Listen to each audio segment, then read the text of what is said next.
Hey dudes, Silvite Soltis back again with another installment of Dungeon Sets 101, my brief 9-episode series of how to obtain the dungeon sets in Classic as efficiently as possible.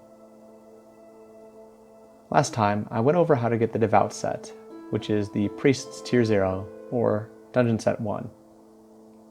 Well, today, I'd like to go to the other end of the spectrum, from a class that is renowned as potentially the greatest healer, to the one that is considered the greatest tank. So, grab your swords and shields, and let's find out about how you can get your warrior his or her dungeon set, the Battlegear of Valor.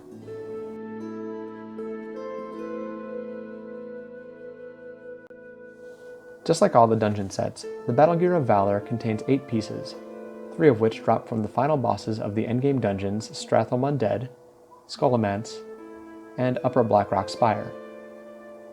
Fortunately though, 4 of the other items can also be obtained in those same dungeons. Plus, warriors are renowned as the best tanks of Classic, and are thus in high demand. So you should be able to get a group pretty easily if that's the class you're playing. Here's a very basic rundown of where you can get the items. Now let's talk about each dungeon in a bit more detail, shall we?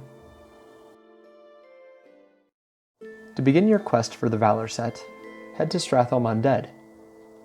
This dungeon contains 3 of the items needed, with 2 of them being bind down equip pieces. Since you'll need to aim for the leg plates here anyway, it makes sense to try and collect the belt and the gauntlets along the way. All of these items drop toward the end of the dungeon. The belt can potentially drop from the abominations, so make sure to kill them all. Though you really need to anyway to finish, so yeah, just pray to have good luck. The gloves drop from Rammstein the Gorger, which coincidentally is the boss that spawns after clearing all of the abominations in the courtyard. Just be mindful of your positioning and the healer's mana as you pull the final abomination. Then keep yourself well positioned.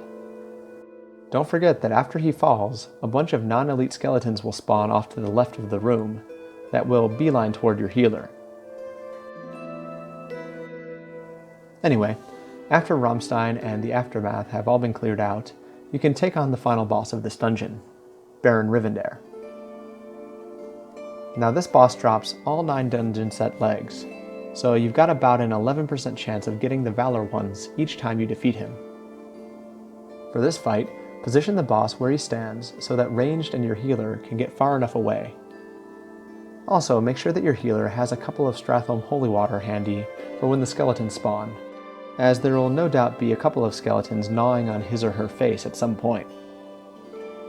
Kill the Baron, hopefully collect your pants, and make your way to the next stop. And if you did get your pants, but didn't get both BOE items, don't worry, you can always buy them from the auction house later. You could do either SCHOLOMANCE or UBRS next. The order really doesn't matter since each dungeon has 2 pieces. However, since SCHOLOMANCE has an optional boss, I'd suggest knocking that one out first. The 2 pieces to get here are the boots and the helm of Valor, dropping from Kyrtanos the Herald and Darkmaster Gandling respectively. For the boots, you'll first need to kill the Blood Steward of Kyrtanos to loot the Blood of the Innocents first.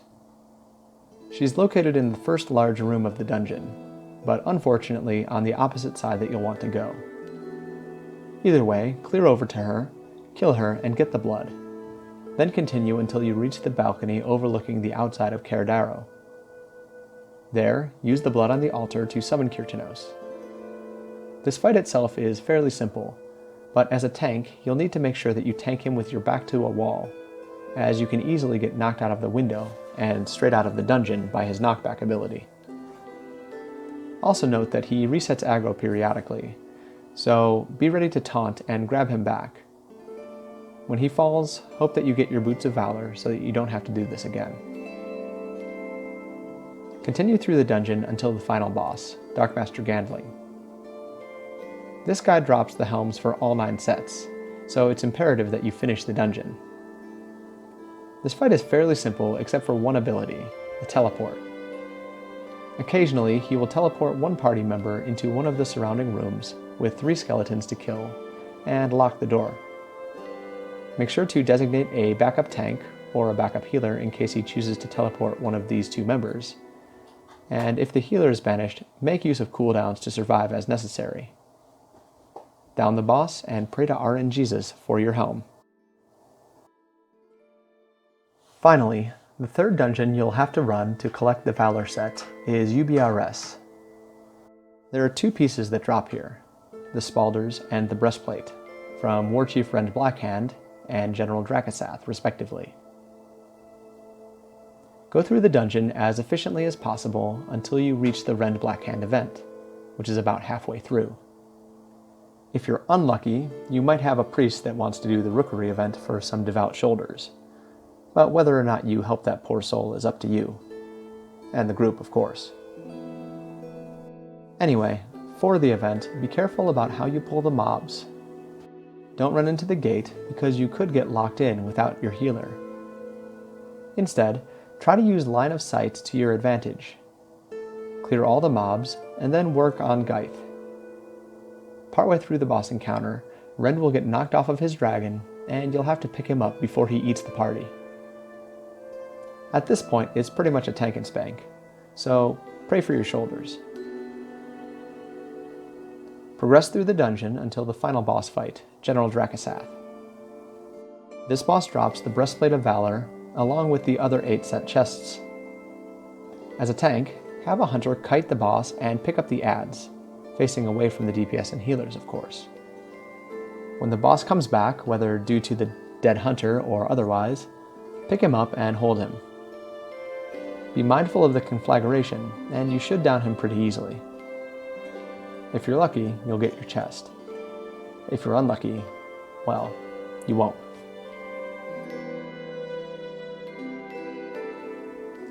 Buy them from the auction house. Unless you're running LBRS anyway, it's not really worth the effort. And there you have it, how you can get the Battlegear of Valor. The dungeon sets all follow pretty similar patterns, so a lot of these guides might be fairly similar. But for the warrior set at least, it's nice to know that you can just run the main 3 dungeons and still get 7 out of 8 of the pieces, with only 1 optional boss in the mix. Anyway, that's it for today. If you like this guide or found it useful, let me know by leaving a comment and subscribing to my channel. If you prefer written versions of guides, I've included a link to the written version of this guide in the description below. Follow me on Facebook and Twitter for content updates or to hear what I'm doing in-game. And consider becoming a patron over on Patreon if you really want to help me create quality content like this in the future. I truly appreciate all of your support, no matter where and how you give it. But for now, and as always, take it easy, guys.